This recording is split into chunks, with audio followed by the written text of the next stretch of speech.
Meses após o início do surto de febre amarela no Brasil, a doença pode estar perto de voltar a ser transmitida em centros urbanos após 75 anos. O alerta é do Instituto Oswaldo Cruz, que liderou um estudo sobre esse tema.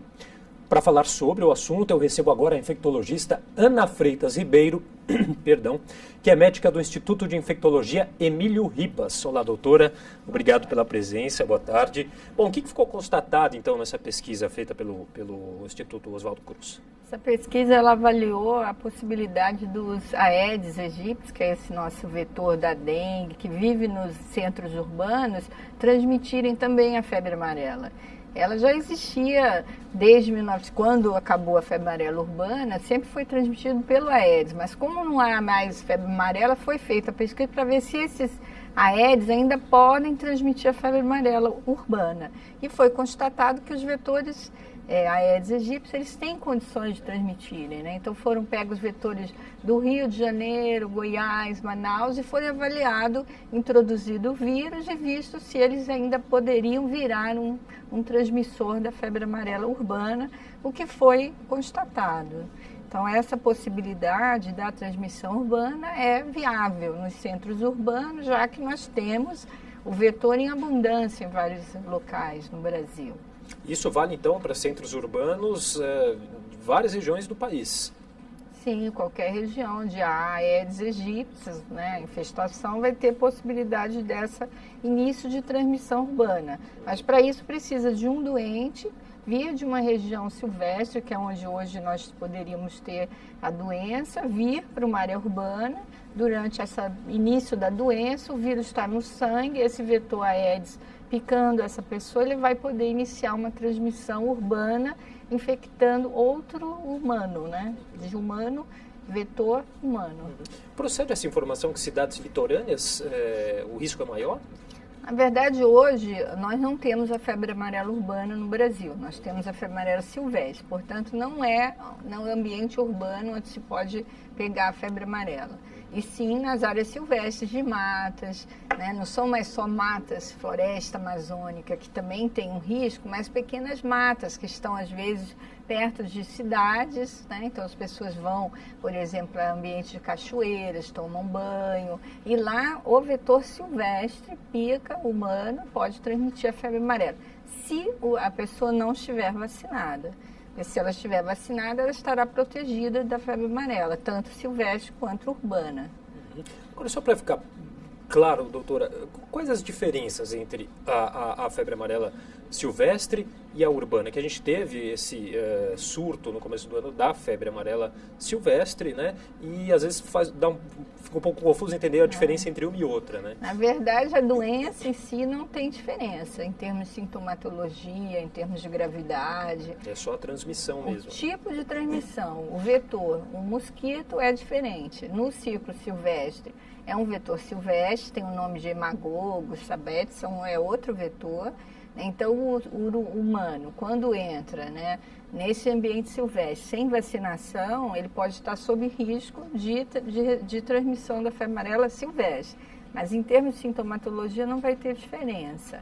E se o ciclo urbano, que nós não temos desde 1942 no Brasil, seria só o humano, o Aedes, que é o vetor conhecido que transmite a dengue, que transmite chikungunya, que transmite dengue, Zika também, o mesmo vetor, picando o homem doente, ele passa para outro homem doente.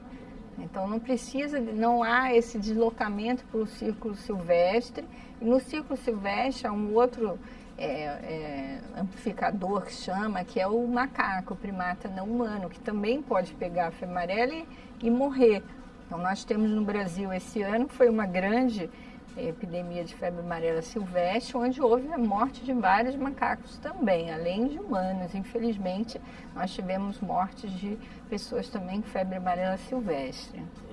Agora, essa pesquisa, é motivo de alerta? Realmente estamos próximos de ter essa volta da febre amarela urbana? Sempre foi um alerta, porque a partir do momento que a gente tem uma transmissão importante de febre amarela silvestre, então é possível que várias pessoas estejam nos ambientes urbanos com doente, ou antes da infecção, por exemplo, antes de iniciar sintomas, o homem já pode transmitir para o vetor 24, 48 horas antes. Então, ele nem sabe que está doente e ele já pode transmitir. Enquanto ele estiver no ambiente urbano, com esse vetor Aedes, que é possível a transmissão picando ele vai em determinados dias também poder transmitir para outros humanos que não tenham se deslocado para o ambiente silvestre. Então, o início dessa transmissão urbana seria por alguém vindo de um ambiente silvestre e sendo picado durante esse período inicial da doença por um vetor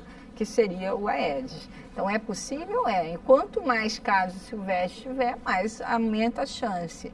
Porém, o que é importante, a população, primeiro, vacinar para aquelas pessoas que vão se deslocar para esses ambientes e que no Brasil é uma grande área onde há recomendação de vacinação, inclusive no estado de São Paulo, toda a região oeste do estado. Então, todas as pessoas que se deslocam devem tomar a vacina 10 dias antes do deslocamento.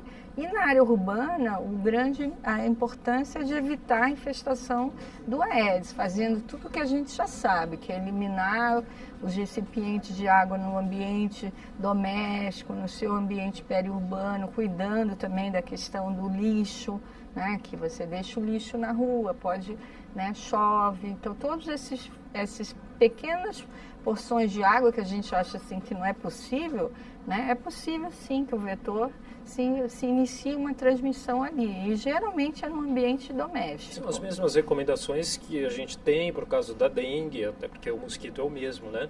Sim, as mesmas recomendações. Bom, essas são as colaborações aí, é possível então se prevenir, essas são as colaborações que a população pode dar. Agora uma notícia interessante que saiu, doutora, em relação à vacina ser fracionada, a vacina da febre amarela, que parece que não se perde a eficácia. Como que é isso? Está em fase de estudo isso no Brasil? Na verdade, a vacinação de febre amarela, até 2014, por exemplo, a gente tomava de 10 em 10 anos uma dose de reforço. A Organização Mundial de Saúde, baseada... Diluída. Tem a fracionada que foi utilizada. Mas atualmente nós temos uma dose única, né? Não mais doses subsequentes de 10 em 10 anos. Só que essa dose seria plena, que é 0,5 ml. Como houve um surto importante, uma epidemia em Angola, né, na África, de febre amarela urbana, então a Organização Mundial de Saúde teve que destinar mais de 18 milhões de doses de vacina. Eles têm um estoque de 6 milhões para essas situações. Então foi uma demanda muito alta, então foi possível, nesse momento, foi feita uma recomendação de redução para 1/5 da dose. Mas essa dose, ela não é considerada válida para viagem, por exemplo. Então, é uma situação de emergência que ocorre com uma epidemia de febre amarela urbana, onde não há estoques de vacina adequados e que essa proteção, ela é durante um ano. Então, ela é adequada durante um ano. Então, ela pode controlar o surto, mas a pessoa terá que tomar uma dose seguinte, que seria a dose de plena, que é de 0,5 ml. Então, ainda não há estudos a longo prazo desse fracionamento. Então, há possibilidade de uma cobertura durante 12 meses. Então, a Organização Mundial de Saúde, ela recomenda em situações de emergência, num surto, numa epidemia urbana, onde será necessário um número muito grande de doses, onde há escassez de vacina. Então, por enquanto, o Brasil considerou, mas não houve essa instituição de vacinação com dose fracionada, porque a proteção não é duradoura, a gente tem uma proteção durante um ano. E agora essa questão desse estudo, que me parece que já é de 2009, né, um estudo da própria Fiocruz, que mostra que a vacina da febre amarela, ela pode ser diluída sem perder eficácia, isso... Os estudos mostram durante um ano, ainda há necessidade de maiores estudos em relação a um tempo maior de duração. O que se tem que a dose plena não é mais necessário reforços de 10 em 10 anos. Porque, assim, feito estudos em recrutas, pessoas que tinham tomado vacina 30, 40 anos antes ainda tinham uma imunidade muito alta, uma proteção muito alta contra a doença. Então, já houve essa recomendação. A dose fracionada, por enquanto, é a recomendação em uso em epidemias urbanas, de febre amarela urbana, em relação, especialmente, porque aí vai precisar de um número de doses muito elevadas, mas que a proteção, por enquanto, ela dura apenas durante 12 meses. Então, portanto, as pessoas terão que tomar uma segunda dose, que seria a dose plena de 0,5 ml. Agora, ampliar essa vacinação também para outros estados que não estão atualmente na área de recomendação de cobertura do Ministério da Saúde, seria uma atitude interessante? Foi recomendado, né? Porque assim, Espírito Santo é uma região nova, Rio de Janeiro é uma região nova. Então há áreas novas que o Ministério da Saúde ampliou, inclusive em São Paulo, a região nova de Amparo, Campinas, né? Onde houve casos humanos e de primatas não humanos. Então, sempre que há introdução do vírus, se amplia a vacinação e o Ministério da Saúde, sim, estuda, né, a possibilidade de ampliação para os outros estados, basicamente toda a região litorânea do Brasil, né? Praticamente toda a região litorânea não é vacinada, a não ser que as pessoas se desloquem. Mas com essa epidemia deste ano, que hoje já está sob controle, né, que foi no início do ano, em especial, foram mais de 790 casos confirmados, com um predomínio grande em Minas e Espírito Santo. Então, com isso, houve ampliação, sim, para regiões, por exemplo, do Rio de Janeiro, onde não havia vacinação, Espírito Santo, mesmo toda a região da Bahia que faz divisa com Minas. Agora, os outros estados, o Ministério da Saúde tem toda uma comissão nacional, né, onde eles estudam estas possibilidades, o Programa Nacional de Imunização, que dá as diretrizes para nossos estados. Ok, doutora. Bom, conversei aqui com a infectologista Ana Freitas Ribeiro, que é médica do Instituto de Infectologia Emílio Ribas. Muito obrigado pela participação.